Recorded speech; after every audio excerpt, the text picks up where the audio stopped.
Okay, let's continue from our last video.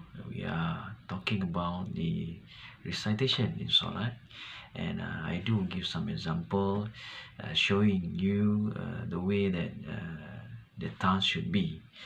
We have discussed the Salat history and how performance of prayers have been obligated to us through the miracle event we call Isra Mi'raj. Okey, daripada peristiwa Isra Mi'raj maka termaktublah rukun Islam yang kedua, iaitu menunaikan solat. Jadi perintah solat ni berlaku sewaktu peristiwa tersebut. Okey, bila dah perlu solat, maka macam mana cara solat? Okey, kita akan bincangkan. Nabi SAW always remind us that every single action of the ritual, the performance, the behavior should be following the way that Nabi have shown it to us, because he is the example. That's why the hadith saying that Sallu kama ra'aitumuni usolli, and solatlah seperti mana kamu melihat aku solat. And then due to that, ulama dah menggaris pandukan 13 rukun yang wajib perlu kita laksanakan ketika menunaikan solat. And that 13 pillars of solat have been discussed before. InsyaAllah, the way to perform it should be delivered to you. And as I mentioned, one of our tasks, after all the notes you have given to me, I do request a video of performance solat 2 rakaat, and still waiting for the rest of you to complete it. Okay, before we go to the full action of solat, I do add up some recitation on our last video, which is the doa iftitah. And this is another task should be presented to me in the video form, which is you read doa iftitah with the meaning and how it should be. Okay, I've shown it to you, kan? Saya dah inform dan saya dah tunjukkan contoh. Hari ni kita nak sambung recitation of Fatihah pula. Okay, let's say you want to record the Fatihah recitation assessment. What you need to do is to make sure it's clear cut that you are being avoided from cheating, and or maybe do some what we can call it as seeing here and there. You need to close your eyes.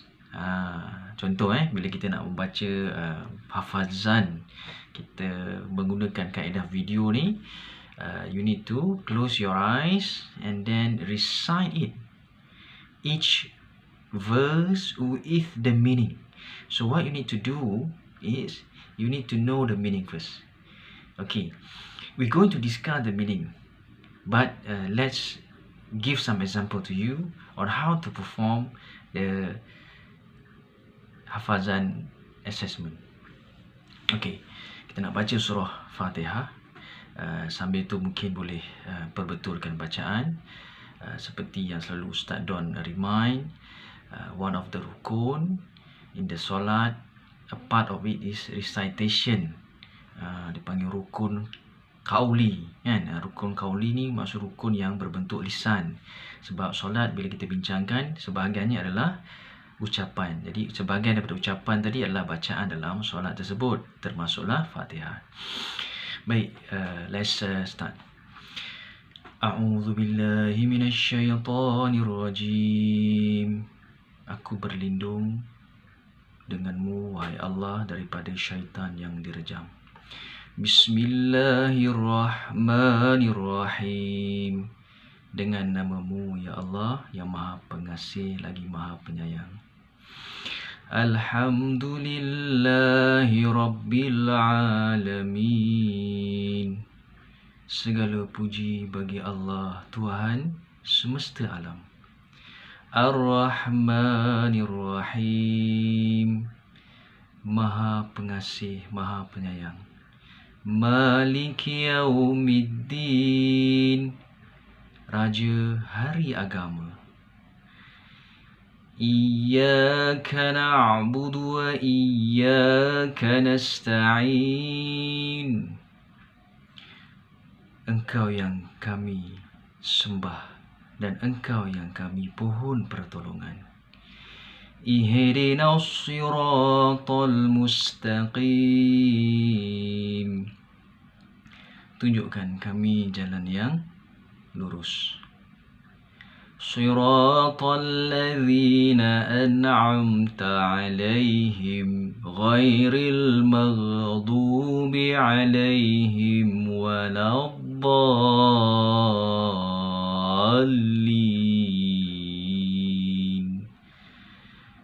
Jalan orang yang Engkau kurniakan nikmat, bukan jalan orang yang Engkau murkai, dan bukan jalan orang yang sesat. Amin. Sadaqallahul azim. Benarlah kata Allah yang Maha Agung. Okay, that how it should be your recitation assessment every single reading in the solat. Okay, we start after the takbir by doing the recommendation recitation reading, which is doa iftitah. And always be reminded that when you recite, the purpose of recitation is just including the meaning. Okay? So kalau kita baca sekadar bacaan tanpa kita memahami maknanya, apalah gunanya, di manakah penghayatannya. So bila kita nak solat, seolah-olah macam hanya mantra je ke? Kan? Selalu saya remind. Okay. So kita kena ada penghayatan dengan cara mengetahui makna dia. So what you need to do is to know the meaning. And before this, okay lah. But now when you have the usrah, this is the purpose of our class. Okay, I've taught you, and today I continue teaching you about the meaning. After Fatihah, kita sepatutnya sambung dengan surah lazim, pendek, anything. But in this case, I make it simple for you, because we want to add up the meaning. So please recite Ayatul Kursi. Okay, so what you need to do is that correct your ayat kursi. And memang sepanjang usrah sebelum ni pun dah bertahun dah saya minta dan saya bagi tugasan supaya semua membaca surah Baqarah ni pada ayat yang 255 sahaja, bukan surah pun, cuma ayat sahaja kan. Okay, so baca ayat kursi berserta maknanya. So that's your task, next task. Okay, discussing about Fatihah. Bila kita baca, kita nak ada penghayatan. So apakah penghayatan yang boleh kita dapat daripada bacaan Fatihah tadi? Dengan mengetahui makna dia. Bila Allah sebut dengan nama Allah yang Maha Pengasih, Maha Penyayang. Ar-Rahman Ar-Rahim selalu ditafsirkan sebagai pemurah, penyayang, pengasih. Okey, cuma kenapa saya ambil tafsiran pengasih dan penyayang? Saya suka nak bawa satu analogi yang mana diambil juga oleh pandangan mufti. Boleh berbeza pandangan dan tafsiran. Hari ini kita nampak pemurah, tapi orang Melayu mungkin orang Melayu ni bila nak memahami pemurah tadi tu, mungkin dia ada satu sudut yang berbeza. Tapi kalau kita nak bagi tahu pasal kasih dan sayang, ni ada sedikit kaitan dan hubungan yang kuat. Contoh, kalau kita kata Allah Maha Pengasih Penyayang, macam mana kasih sayang Allah kepada hamba dia? Kita nak ambil satu pendekatan macam mana kita kasih kepada orang yang related, orang yang berkaitan dengan kita, yang memang ada hubung kait, which is like kasih ibu kasih ayah. Ayah dan ibu kasih pada anak, kan? Dan kita pun kasih pada saudara, and adik-beradik. Okay, because this is the relation that bond us together, and the bonding is there. Same like God, that God want to show to us that He as the creator bond to His creation. Allah Ta'ala telah buat satu hubungan dan kaitan di antara Dia zat yang maha agung mengasihi hamba-Nya yang diciptakan ni semuanya. Macam tu. Secara mutlak dia memang kasih. Maka bagaimana kasih seorang ibu kepada anak, anak kepada ayah, kan? Dah terikat. Bermaksud Allah sendiri mengikat untuk memberi kasihnya kepada semua makhluknya. Kan, macam mana seorang ibu tadi, walaupun dia ada ramai anak, dia tetap kasih pada semua anak dia. Kan? Begitu juga dengan mungkin kita individu yang ada adik-beradik ramai, kita memang kasihlah dekat adik-beradik kita tadi secara kan, azalinya kerana dah ada hubung. Okey. Begitupun kan, kasih itu sangat besar dan sangat tinggi dan sangat dalam. Macam mana nak faham kasih Allah bila mana satu riwayat cuba nak membentangkan suasana kasih Allah kepada makhluk seperti mana seorang ibu mengasihi anaknya, maka kasih Allah 70 kali lebih lagi. Nak bagi faham, nak bagi nilai kepada kasih Allah kepada makhluknya, macam mana kasih ibu kepada anak dia. Contoh kenapa kita kasih kepada anak kita, kalau kita ada anak kan, ramai kat sini mungkin ada anak. Sebab dah terikat kan, automatik kan. Ketika saya belum ada anak, saya memang susah nak faham macam mana seorang ibu, ayah kasih pada anak. Malah saya ni pula kan dilabelkan sebagai heartless. Jarang kan sehasri ni dia menunjukkan emosi dia, perasaan dia kan, melainkan dalam hal tertentu saja kan. Sampai orang kata tak ada perasaan ke kan? Are you heartless kan? Yes, mungkin sebab saya telah dibesarkan dalam satu suasana yang sedikit menunjukkan perasaan tu perlu ditekan dan ditahan.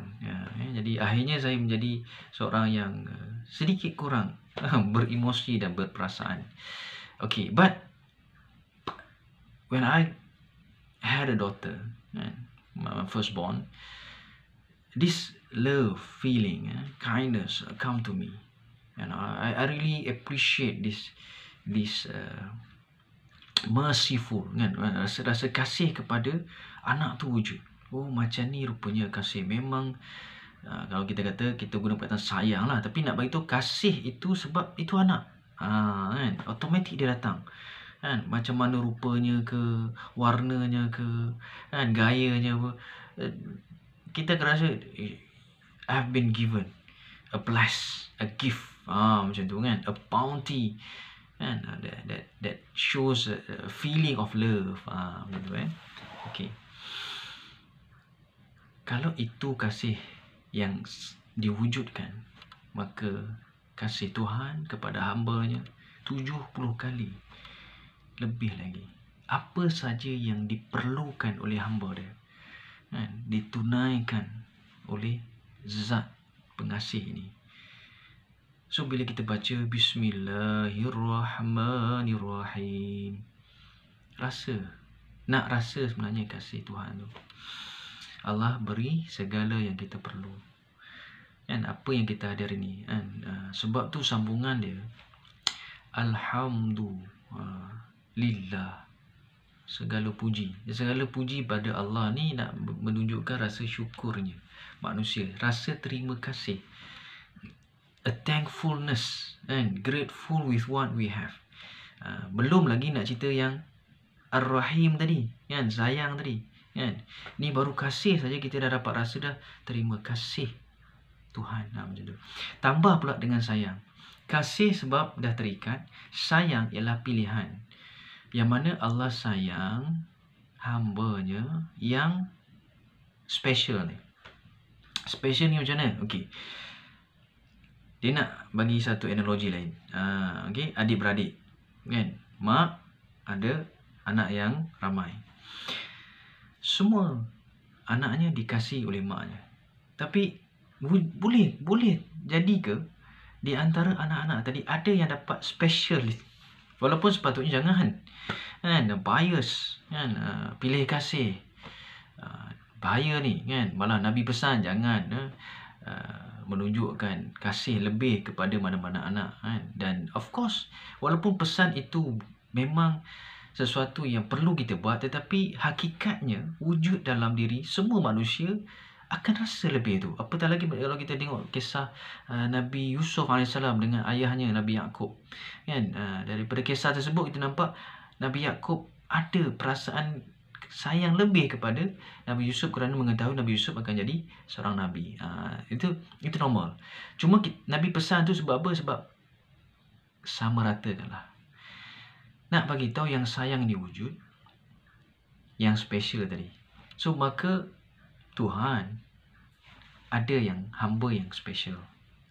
So who's the special one? The one who follow his rule.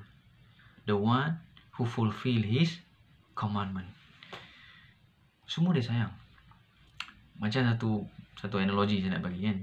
Semua anak dia sayang ni oleh parent, mak ayah. Suruh semua buat. Oh bagus, sayanglah. Kasih kan, kasih. Pun sayanglah, okeylah. Tapi yang seorang ni belum suruh dah buat. Belum panggil dah datang. Offer diri. Kan? Contoh Along, tolong sedia baju. Okey mak. Oi bagus, sayang. Angah tolong basuh pinggan. Baik mak. Oi sayang juga. Baru nak panggil adik, sampai dah. Ya mak, mak nak adik buat apa? Adik boleh buat semua yang mak suruh. Okey. Mak ni nampak sepah lah. Boleh adik tolong kemaskan? Contoh. Wujud sayang tu ekstra kan. Sebab tu perkara ni menjadi sesuatu yang perlu dibincangkan. So when you feel that Allah love you more because He is kind, but He love those who obey His instruction. Kan? Orang yang beriman, yang Muslim, yang tunduk pada perintahnya, buat segala yang disuruh, tinggal segala yang dilarang. Ini perkara yang special tadi. Dan bila kita sebut pula Alhamdulillah tadi, lagi kita rasa. Kenapa? Sebab terima kasih Allah pilih aku menjadi hamba-Mu yang menunaikan perintah-Mu. Bukan semua hamba tunai perintah. Ada yang melakukan larangannya. Maka kita terpilih untuk tunai perintah. Kita patut lebih bersyukur lagi daripada yang kita dah faham Rahman tadi kepada Rahim. Baik. Alright? So I hope it deliver to you.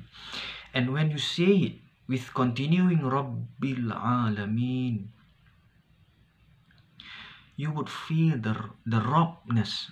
Robness ni apa? Macam ketuhanan yang mentadbir. Rob ni sebab tu kalau kita belajar dalam konsep ketuhanan, dia ada asma' wal sifat, uluhiyah dan rububiyah. Uluhiyah kita nampak dalam la ilaha illallah. La ilaha. Ilah tu maksudnya uluh ni sembahan. Tuhan yang kita sembah. Tapi bila kita kerja pasal Rob, Rububiyah ni, Rob ialah Tuhan yang mentadbir. Kita merasakan kekuasaan, keperkasaan, keagungan, kehebatan Tuhan. So bila kita sebut dengan penuh Alhamdulillahi Rabbil Alamin, kita bersyukur sebab Tuhan tadi yang mentadbir, yang mengurus alam ni, terasa kasih sayangnya. Dan kita nak tunjukkan yang angkat darjatnya. Walaupun makam Tuhan tu memang sangat tinggi, tapi kita nak rasa ketinggian tadi. Sebab tu Alamin. Alamin ni alam lah kan. Tapi dalam kata lain, A'la tu ada juga perkataan kat situ kan, yang maha tinggi Allah tadi. Okay, alright. Ar-Rahmanir Rahim. Kenapa dia Allah ulang? Ayat ni nak kena faham dari sudut yang lain pula. Walaupun kalau setengahnya mungkin kata samalah, yes. ia sama, tapi saya nak bagi satu pandangan yang berbeza, pun datang daripada pandangan ulama juga, terutamanya mufti yang saya selalu dengar. Nak bagi tahu, selain daripada kita faham Allah kasih sayang pada kita, Allah juga nak tunjukkan yang kasih sayang itu pada makhluknya. Jadi kita kena faham yang Allah sedang menunjukkan setiap suruhannya adalah disebabkan oleh kasih sayangnya. Kita nak lihat hukum Tuhan dari sudut kasih sayang Tuhan. Bukan Tuhan nak menghukum semata-mata. Tuhan bagi hukuman, tapi bukan kita nak lihat Tuhan tu, yang ni dosa ni, yang ni haram ni. Kebanyakan kita selalu lihat pada sudut itu saja. Sedangkan Tuhan kasih dan sayang. Kasih dah lebih 70 daripada ibu. Sayang pula tu kepada selected. Cuma kadang-kadang setengah ustazah kan, dia selalu memfokuskan kepada strictness-nya kan. Bukan salah, tapi kalau kita lihat dari sudut-sudut yang luas, terlalu sempit lah. Kadang-kadang pandangan orang yang meletakkan perkara yang haram itu di depan, nak perbandingkan dengan perkara halal yang begitu banyak. Oh ni salah, ni tak boleh. Sedangkan kalau kita buat kajian, sebenarnya benda yang halal tu banyak. Yang fokus pada halal tu lebih banyak daripada yang haram. Tapi kadang-kadang ada setengah orang dia nampak Tuhan tu sebagai yang maha kejam pula. Nampak macam tu kan. Sehingga kan pelakunya kes-kes murtad disebabkan rasa tertekan hidup sebagai seorang Islam. Rasa Tuhan Islam tu seolah-olah kejam. Apa ni, kena buat 5 kali sehari sembahyang, banyak lagi kita nak buat benda lain. Contoh, dia belum rasa yang sebenarnya solat itu adalah kasih sayang Tuhan. Puasa contohnya, apa ni, Tuhan ni bagi kita lapar pula kan, terus kita tahan pula sengsaranya, menderitanya. Contoh, dia nampak Tuhan ke arah tu. Sebab ustaz dan ustazah mempamerkan seolah-olah Tuhan tu kejam, seolah-olah kan. Tapi Allah nak remind kita, sebenarnya Allah Maha Pengasih Penyayang kan. Dan kepada makhluknya, Allah nak tunjuk yang datanglah dengan penuh kasih sayang kepada agama ni. Orang agama ni dia kena sampaikan dengan kasih sayang juga. Tu maksudnya kan. Sebab tu ada kisah yang Ustaz Don cerita kan, seorang penzina Penzina ni maksudnya dia memang kerja di zina kan. Dan kalau kita hari ni tengok, hina lah kerja seorang penzina ni. Walaupun ada isu lain kita boleh bincangkan juga. Tapi Nabi sebut, ketika seorang penzina ini memberi minum anjing yang sedang dahaga, Allah terima ibadah dia. Allah masukkan dia dalam syurga hanya kerana bagi minum anjing yang dahaga. Sesuatu yang di luar jangkauan sebenarnya untuk orang yang melihat Allah ni maha menghukum. Nak menegakkan hukum Allah, yes, betul. Tapi bukanlah menceritakan kepada manusia yang Allah itu kejam. Macam tu. Allah itu seolah macam zalim. Bukan, sebenarnya bukan. Even penzina yang kita nampak, yes, memang betul dia kena hukum, dia memang ada dosa dia. Bukan kita benarkan perbuatan dia, tapi nak tunjuk yang Allah Maha Kasih dan Sayang, walaupun dia berada dalam keadaan dosa yang besar zina. Tapi kalau Allah Maha Pengampun, Allah boleh terima akibat satu perbuatannya sahaja, yang beri minum anjing pula tu. Kenapa anjing? Kenapa diceritakan peristiwa ni anjing, sedangkan anjing ni dalam Islam haram. Anjing ni kena balon, nampak kan? Seolah nampak anjing kita kena hentam, baling. Peristiwa saya kecil, saya rasa macam seolah-olah anjing tu jahat dalam sudut pandangan Islam. Tapi bila saya dah diberi pencerahan, dan saya nampak anjing adalah makhluk Tuhan. Kalau ada yang mengatakan haram pun ada khilaf rupanya. Dalam hukum tu ada khilaf. Yang babi, yes, confirm sebab disebut dalam Quran. Tapi dalam anjing, dalam hadis ada, dalam Quran almost ada. Kan? Dan kenapa kita rasa benci sangat pada anjing ni? Kan? Dan benci satu hal, takut pula tu bila anjing datang dekat, kan? Saya ada seorang kawan yang macam tu. Saya pun macam tu kat dulu, tapi saya dah ubah. Anjing adalah makhluk, kan? Kalau dia datang dekat dengan 2-3 hukum yang kita boleh, kan, berkhilaf dengannya, kan? Okey, baik kepada pendosa tadi yang Allah Ta'ala terima. Dan ada satu hadis Nabi yang lain, yang mana dia ahli ibadah, baik, nampak soleha, seolah-olah macam warak, kan? Mungkin solatnya banyak, kan? Tetapi dia dikatakan dalam kategori menginai binatang. Mungkin dia benci binatang dalam satu sudut hal. Mungkin dia rasa macam binatang ni mengganggu dia, iaitu kucing. Kucing yang kita rasa lovable, kucing ni, kan. Tapi dia mungkin dia rasa macam something wrong dengan kucing ni, ataupun kucing selalu kacau dia. Dia kurung kucing ni tanpa beri makan dan minum. Ibadahnya habis tertolak. Allah letakkan dia dalam neraka. Seolah macam Allah benci dia kerana perbuatan dia tadi yang mengutamakan ibadah daripada rasa Allah tu kasih sayang. Bukan nak menunjukkan Allah zalim, bukan. Tapi nak bagi tahu Allah penuh dengan kasih sayang, maka kita pun kena berkasih sayang. Walaupun dengan makhluk Tuhan, apatah lagi sama manusia. Jadi kita nak mengajak manusia dengan penuh kasih sayang supaya manusia tertarik kepada agama ni. Kita nak sebarkan kasih sayang sebab manusia tertarik dengan kasih sayang, kan? Semata-mata kita nak bagi tahu segala perkara batal, perkara haram, segala perkara Allah nak marah. No. Allah Maha Ar-Rahman Ar-Rahim. Okey, banyak lagi, tapi itu salah satu. Nak bagi faham Ar-Rahman Ar-Rahim dalam Bismillah, kita nak rasa pada diri kita. Ar-Rahman Ar-Rahim sambungannya tadi kepada alam ni. Kita nak sebarkan kasih sayang Tuhan dengan kasih sayang juga.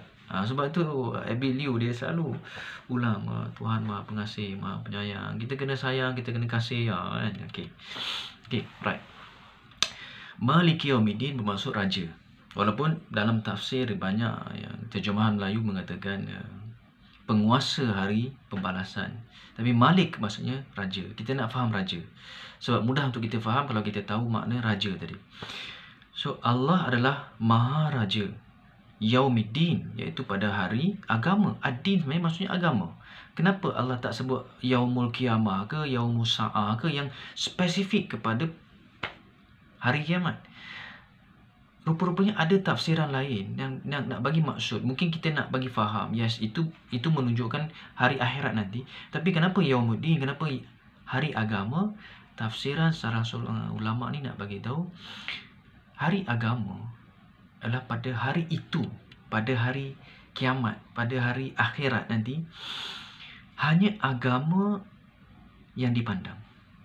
Bermaksud ketika kita hidup di dunia, apakah agama kita yang kita bawa bekalannya ke akhirat, maka agama tadilah yang akan dirajai harinya oleh Tuhan tadi.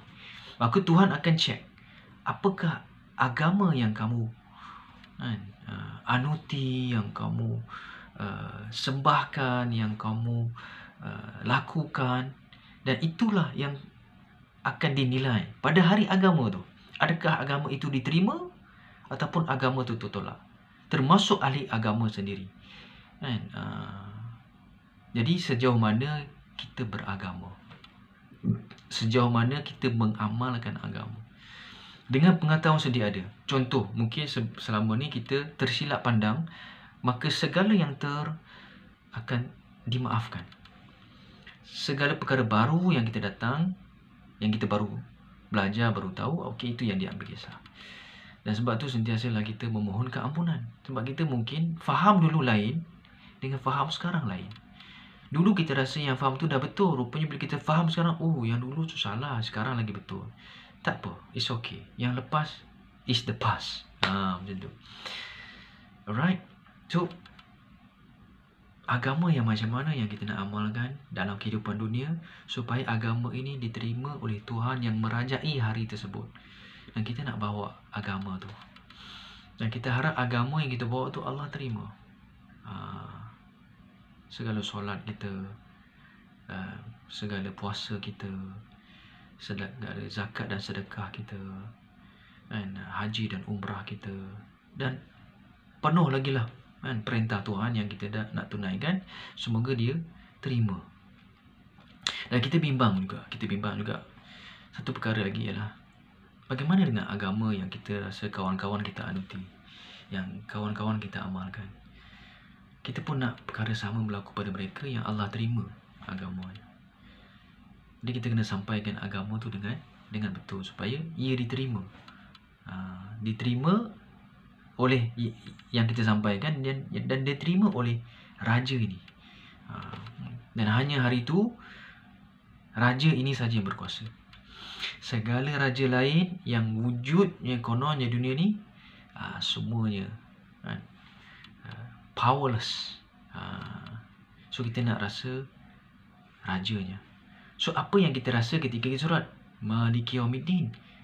Kita mengharapkan raja ini terima agama kita yang sedang kita amalkan ni. Sebab tu sambungannya Iyyaka na'budu wa iyyaka nasta'in. Engkau yang kami sembah, engkau yang kami mohon pertolongan. Kita sembah dia, maka kita minta tolong dia.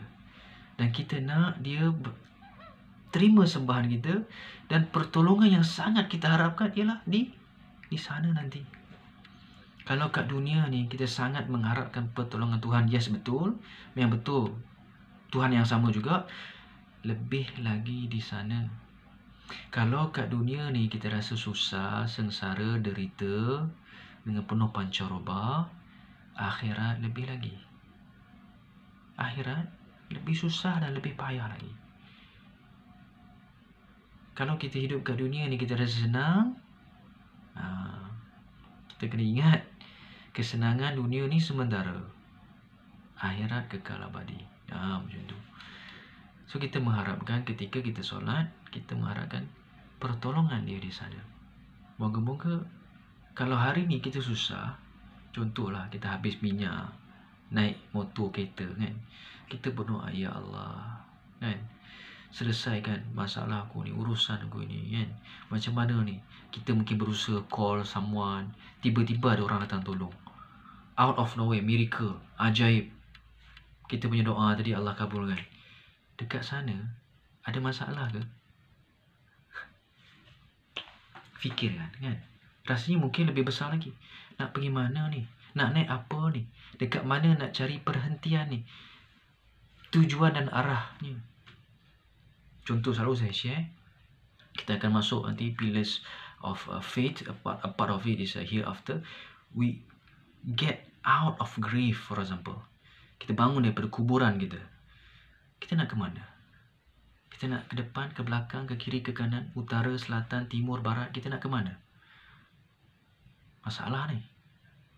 Atas ada apa tadi? Nabi kata atas ada apa? Kan? Seolah-olah matahari sejengkal, panas. Kat mana tempat reduk?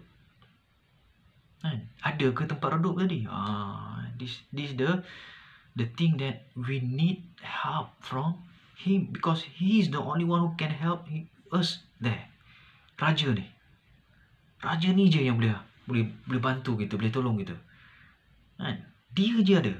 Macam tu. Kalau kat dunia ni mungkin kita, kalau pun kita belum ada satu keyakinan kepada dia, kita pun mencarilah siapa tolong, akhirnya dapat tolongan. Tapi kalau kat sini, kat dunia ni pun kita dah, ya Allah, tolonglah. Kan? Kat sana lebih lagi kita nak. Alright. Sambungannya, ihdinas siratal mustaqim. Sebab tu kan, kita nak ke mana tadi? Tunjukkan kami jalan yang lurus tadi. Ketika ditanya oleh sahabat kepada sahabat besar Umar Al-Khattab, diberi beberapa idea kan untuk melakukan agama ni, untuk mentadbir. Satu benda yang dia kata lurus ni, nak bagi faham, yang dia faham, yang dia sampaikan dan dapat pengetahuan oleh kita ni, Nabi telah melalui satu jalan dan Allah telah iktiraf Habibullah, diikuti oleh Sayyidina Abu Bakar yang Nabi memang tunjukkan replacement dia kan, pun telah berjaya. Mana mungkin, Umar kata, mana mungkin aku nak cari jalan lain, inilah satu-satunya jalan yang lurus tadi, satu je. Sebab tu ada hadis lain bagi tahu di akhir zaman nanti umatku akan terpecah 73 golongan, hanya satu yang benar, iaitu yang mengikuti sunnahku dan sahabatku. Sebab tu dipanggil sunnah wal jamaah, sunnah yang dilakukan secara jamaah. Sunnah ini diiktiraf oleh semua, macam tu, secara ramai-ramai melakukannya. Okey, alright, jalan yang lurus. Kita nak tadi daripada hal hari kiamat, hari agama tadi, bersangkutan dengan yang kita sembah dan mohon pertolongan tadi, tunjukkan jalan yang lurus. Kat mana nak pergi ni kan? Bangun tadi, kita nak bangun daripada kubur tadi lah, kita nak ke mana, kita nampak tak jalannya kan? Dan kita nak menuju ke mana? Ramai orang kata yes, kita nak menuju ke titian sirat, dan sebelum tu ada mizan, timbangan. Kat mana? Bayangkan kalau kita bangun satu tempat, kita nak pergi mana kan? Kita keluar rumah pun kita tahu kanan ke kiri, depan ke belakang nak pergi kan. That's the thing, right? Kita mengharapkan. And then jalan tu apa? Siratal ladzina an'amta alaihim. Jalan ni banyak rupanya. Rupanya jalan orang yang diberi nikmat.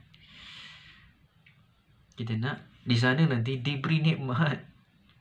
Kalau kat dunia ni kita rasa happy dengan segala keseronokan, kita rasa untungnya jadi orang-orang yang dimewahkan dengan rezeki dan sebagainya, samalah di akhirat nanti.